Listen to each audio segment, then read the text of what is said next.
श्री स्वामी समर्थ. तसाच अजून एक एनर्जीशी रिलेटेड माझ्याकडे केस आला होता. दोघी मायलेकीच राहत होत्या. मुंबईमधला केस आहे हा. मुलीचं लग्न झालेलं होतं, पण मुलीला नवऱ्याने कधीच सोडलं होतं, तर ती तिच्या आईकडे राहत होती आणि आई पण ही एकटीच होती. ही मुलगी काम करून तिच्या आईचा सांभाळ करत होती आणि राहत होती. शिवाय तिची स्वतःची पण एक मुलगी आहे. तिने मंत्र घेतला माझ्याकडून. मंत्र साधना घेतल्यावर काही दिवसांनी ती भाड्याने राहत होती एका खोलीमध्ये, तर तिला घर मालकाने सांगितलं की तू हे घर रिकामं कर म्हणून. तर तिने तिथल्याच जवळपासच्या एरियात एक खोली घेतली भाड्याने आणि ती तिथे 2-3 दिवसांनी शिफ्ट झाली. जशी ती तिथे शिफ्ट झाली, तिची आई आजारी पडू लागली आणि हिला पण सारखा आळस येऊ लागला. कामावर जाण्याची इच्छाच होत नव्हती. पण तरी 1-2 दिवसांनी पुन्हा तिने तिसऱ्या दिवशी सगळं सेट झाल्यावर मंत्रसाधना चालू केली आणि पहिलाच दिवस होता तिचा त्या घरामध्ये आणि मंत्र तिने केल्यानंतर ती रात्री जेव्हा झोपली, ती ज्या जागेवर झोपली होती, तिला इतकी गाढ झोप लागली की तिला कानामध्ये कोणीतरी मंत्र बोलतंय आधी असा भास झाला. त्याच्यानंतर जेव्हा तिची निद्रा अजून जास्त गाढ होऊ लागली, तेव्हा तिला असं दिसायला लागलं की ज्या ठिकाणी ती झोपली आहे, तिथे एक काळे कपडे घातलेला तांत्रिक बसला आहे. तिथे काय काय चौकट पूजा मांडून बाहुल्या वगैरे ठेवलेल्या आहे. तो मंत्र बडबडतो आहे. त्याच्यासमोर एक हवन चालू आहे आणि त्यासोबत तिथे 4 ते 5 आजूबाजूला लोक बसली आहेत. सगळं दिसू लागल्यावर इतका घाम फुटला की ती झोपेत जोरजोरात ओरडू लागली आईला, मुलीला. तिला डोळे उघडायचे होते, तिचे डोळे उघडत नव्हते. आवाज जड पडू लागला. कसं तरी करून तिने जबरदस्ती डोळे उघडले, उठून बसली. तिच्या आईला आवाज देत होती, मुलीला आवाज देत होती, पण ते दोघं उठत नव्हते. ते इतके गाढ झोपले होते आणि ही उठून बसल्यावर सुद्धा हे सर्व दृश्य दिसत होतं. नीलावंती ग्रंथाचा जो एक व्हिडिओ मी शेअर केला होता, त्यामध्ये मी तुम्हाला सांगितलं होतं की आपण ज्या पृथ्वीवर वावरत असतो, ज्या ठिकाणी वावरत असतो, तिथे आपल्या सोबत आजूबाजूला कितीतरी एनर्जी वावरत असतात. पण आपल्याला असं वाटतं की फक्त आपणच आहेत.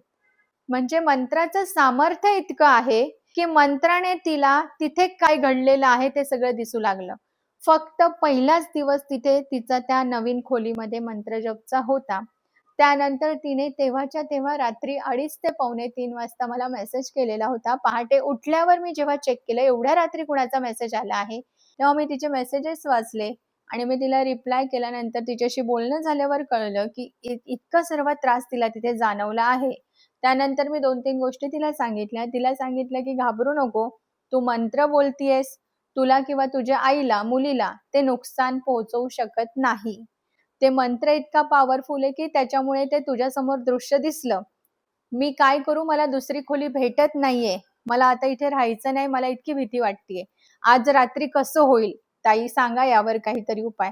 मी म्हटलं शांत राहा. त्यासोबत कालभैरव अष्टक वाचणं चालू कर.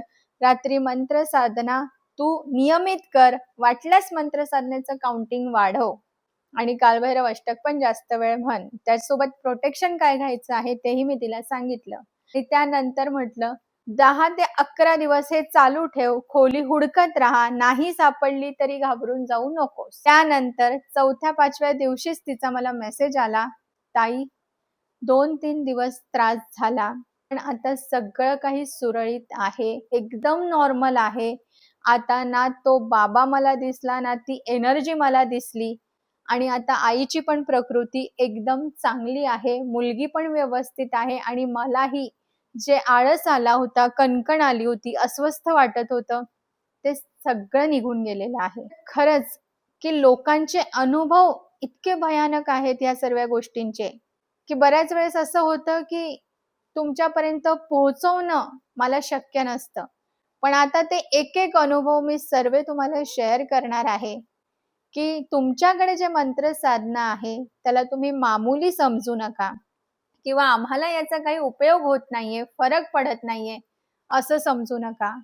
कधी-कधी आपल्याला कळतच नसतं, की आपण ज्या ठिकाणी राहतो किंवा आपल्यासोबत जे काही घडतं आहे, किती एनर्जी त्यामध्ये इन्व्हॉल्व आहे किंवा कोणी काय-काय क्रिया केलेली आहे. कारण मंत्र साधना ही आपलं काम करतच असते. फक्त ते बघण्याचं सामर्थ्य आपल्यामध्ये नसतं. आणि जेव्हा ती मंत्र काम करू लागतात, तेव्हा रिझल्ट तुमच्या समोर मी बरेच शेअर करत असते. त्याच्यामुळे हे समजूच नका, की मंत्रसाधना काम करत नाहीये. मंत्र ही नक्कीच काम करतात. जेव्हापासनं ही सृष्टी आहे, तेव्हापासनं ही मंत्र आहेत आणि तेव्हासुद्धा देवतांशी कनेक्ट करण्याचं फक्त आणि फक्त एकच साधन होतं मंत्र आणि मंत्रा इतकं पॉवरफुल ह्या जगात काहीच नाहीये. श्री स्वामी समर्थ.